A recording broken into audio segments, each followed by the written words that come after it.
ശബരിമലയിൽ ഡ്യൂട്ടിയിലുള്ള പോലീസുകാർ എങ്ങനെ അയ്യപ്പ ഭക്തരോട് പെരുമാറണമെന്നതിനെക്കുറിച്ച് വ്യക്തമാക്കി Sannidhanam special officer B Balakrishnan Nair. ദർശന പുണ്യം powered by Bharat Lajna multi state housing cooperative society limited. Sabarimala വിശേഷങ്ങൾ പവർഡ് ബൈ BLM. എല്ലാവർക്കും ഭവനമുള്ള ഇന്ത്യ BLMന്റെ ലക്ഷ്യം. ശബരിമലയിൽ എത്തുന്ന ഭക്തർ എല്ലായ്പ്പോഴും പ്രതീക്ഷിക്കുന്നത് നല്ല പെരുമാറ്റം മാത്രമാണ്. സാധാരണ പോലീസ് ഡ്യൂട്ടിയിൽ നിന്നും വളരെ വ്യത്യസ്തമാണ് ശബരിമലയിലെ ഡ്യൂട്ടി. ശബരിമല ധർമ്മശാസ്താവിനെ കാണാൻ ഇവിടെ എത്തുന്ന അയ്യപ്പ ഭക്തരെ സഹായിക്കലാണ് പോലീസിന്റെ പ്രധാനമായ ഡ്യൂട്ടി. അതേപോലെ തന്നെ ക്രിമിനലുകളോട് ഇടപഴകുന്നത് പോലെയുള്ള പെരുമാറ്റം മാറ്റിവെച്ചുകൊണ്ടായിരിക്കണം ഭക്തരോട് പെരുമാറാൻ.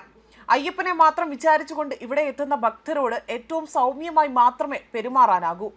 തത്വമസി എന്ന ആപ്തവാക്യം മനസ്സിലാക്കിയുള്ള പെരുമാറ്റമാണ് അയ്യപ്പനും പോലീസ് വകുപ്പും പ്രതീക്ഷിക്കുന്നത്. കേരള പോലീസിന്റെ ഏറ്റവും വലിയ ഇമേജ് ബിൽഡിംഗ് ഡ്യൂട്ടി കൂടിയാണിത്. കർണാടക, തമിഴ്നാട്, ആന്ധ്ര തുടങ്ങിയ ഇതര സംസ്ഥാനങ്ങളിൽ നിന്നുള്ള അയ്യപ്പ ഭക്തരാണ് ഇവിടെ ഏറെയും എത്തുന്നത്.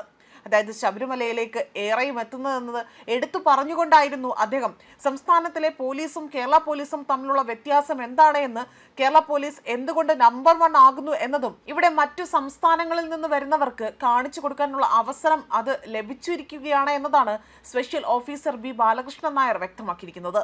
സന്നിധാനത്ത് സുരക്ഷാ ചുമതലയുള്ള പോലീസ് ഉദ്യോഗസ്ഥരുടെ 4ാമത്തെ ബാച്ചിനെ അഭിസംബോധന ചെയ്തുകൊണ്ട് അദ്ദേഹം സംസാരിക്കവെയാണ് ഇക്കാര്യങ്ങൾ എടുത്തു പറഞ്ഞിരിക്കുന്നത്.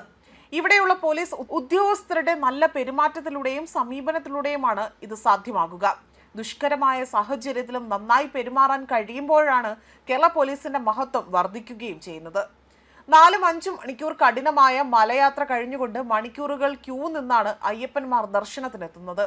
ഈ പ്രയാസം മനസ്സിലാക്കി വേണം അവരോട് പെരുമാറാനെന്നും ഇത് ഓരോ പോലീസ് ഉദ്യോഗസ്ഥരുടെയും അവർക്കത് മനസ്സിലാകേണ്ടതുണ്ടെന്നും അദ്ദേഹം ഇവിടെ എടുത്തു പറഞ്ഞു. ഇവിടെ ഡ്യൂട്ടി ചെയ്യാൻ കഴിയുന്നത് തന്നെ മഹാഭാഗ്യമാണ്. മാനവ സേവയാണ് ഏറ്റവും വലിയ മഹാസേവ. അതുപോലെ തന്നെ അയ്യപ്പ ഭക്തർക്ക് അവിടെ ദർശനത്തിന് എല്ലാ സൗകര്യവും ഒരുക്കി നൽകുകയാണ് അവിടെ ചെയ്യേണ്ടത്. ഡ്യൂട്ടിയിലുള്ള സമയത്ത് അല്ലെങ്കിൽ ഡ്യൂട്ടിയിലുള്ള സമയത്തും അല്ലാത്തപ്പോഴും ഒക്കെ തന്നെ സോപാനത്തിന് സമീപം തിരുനടയിൽ നിന്ന് അവിടെ തൊഴാനെത്തുന്ന ഭക്തർക്ക് ബുദ്ധിമുട്ട് ഉണ്ടാക്കുന്ന രീതിയിലേക്ക് ഒന്നും തന്നെ ചെയ്യരുതെന്നാണ് അദ്ദേഹം വ്യക്തമാക്കിയത്. കൊടിമരം, സോപാനം, മാളികപ്പുറം, 18ാം പടിക്ക് താഴെ, നടപ്പന്തൽ, യൂട്ടേൺ, ശരംകുത്തി, ക്യൂ കോംപ്ലക്സ്, മനക്കൂട്ടം, അതുപോലെ തന്നെ പാണ്ടിത്താവളം എന്നിങ്ങനെ 10 സെക്ടറുകളായി തിരിച്ചുകൊണ്ടാണ് സന്നിധാനത്ത് പോലീസ് ഉദ്യോഗസ്ഥരെ വിന്യസിപ്പിച്ചിരിക്കുന്നത്. അവിടെയെല്ലാം തന്നെ ഓരോ DYSPമാർക്ക് വിവിധ സെക്ടറുകളിൽ അവിടെ ചുമതല ഏൽപ്പിച്ചിട്ടുണ്ട്. 1593 പോലീസ് ഉദ്യോഗസ്ഥരാണ് 4ാമത്തെ ബാച്ചിലുള്ളത്. ഡിസംബർ 28 വരെയാണ് ഈ ബാച്ചിനെ അവിടെ സേവന കാലാവധിയായി തന്നെ നൽകിയിരിക്കുന്നത്. 6 ഘട്ടങ്ങളിലായി തന്നെ സന്നിധാനത്ത് പോലീസിനെ വിന്യസിപ്പിക്കുന്നുണ്ട്.